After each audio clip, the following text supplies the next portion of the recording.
මම ඔයාලට ඔන්න නුවරදි ට්‍රිප් එකේ පාර්ට් 3 එක අරගෙන ආවා. අද අපි යන්නේ හනුමන් කෝවිල බලන්න. මේක තියෙන්නේ තවලන් තැන්නේ. මමත් යන පළවෙනි පාර. ඉතින් අපි බලමු මේක කොහොමද කියලා. ඉතින් මං කෝවිලකට යන පළවෙනි පාර තමයි මේක. ඇත්තටම මං ගිහින් නැහැ. මේක තියෙන්නේ කන්දක් උඩ. එතකොට මේ කන්ද උඩට ගියාම අපිට බලා ගන්න පුළුවන් කොත්මලේ ජලාශය. ඇත්තටම මාරම ලස්සන view එකක් තියෙන්නේ. එහෙනම් අපිත් එක්ක ගිහින් බලමු හනුමාන් කෝවිල කොහොමද කියලා.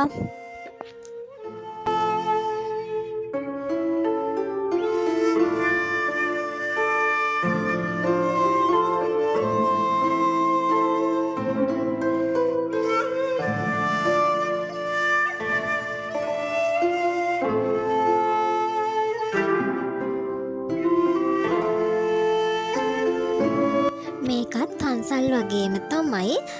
කොට ඇඳුම් එහෙම ඇඳන් යන්න බෑ. ඒ වගේම කොණ්ඩේ අපිට බැඳගන්න කියලා එතනින් කිව්වා. මේ තියෙන්නේ හනුමාන් කෝවිල. ඉතින් අපි බලමු මේක ඇතුළ කොහොමද කියලා.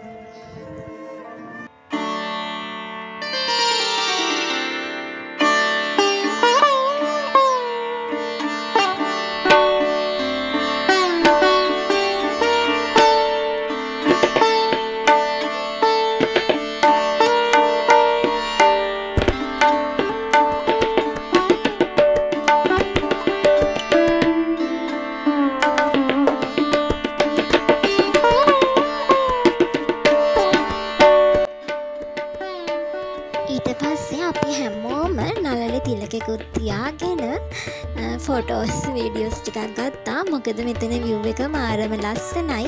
මම කිව්වේ මෙතන හනුමාන් කෝවිල තියෙන තැන උඩ තමා කොත්මලේ ජලාශය පේන්නේ. ඔයාලට හොඳට බැලුවොත් ওই වීඩියෝස් වල ඇතින් පේන කොත්මලේ ජලාශය බලා ගන්න පුළුවන්.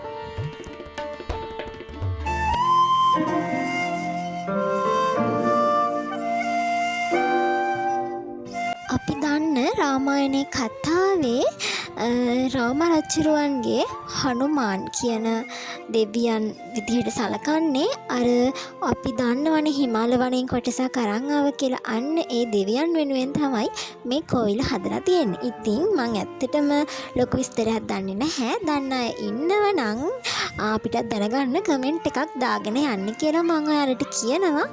එහෙනම් අනිවාර්යෙන්ම ඔයාලා මාව සබ්ස්ක්‍රයිබ් කරන්න අමතක කරන්න එපා. ඉතින් ඒ වගේම thank you. මගේ channel එකට 3000ක් දැන් එකතු වෙලා ඉන්නවා. ඇත්තටම මට මාරම සතුටුයි. එහෙනම් ගිහින් එන්නම්.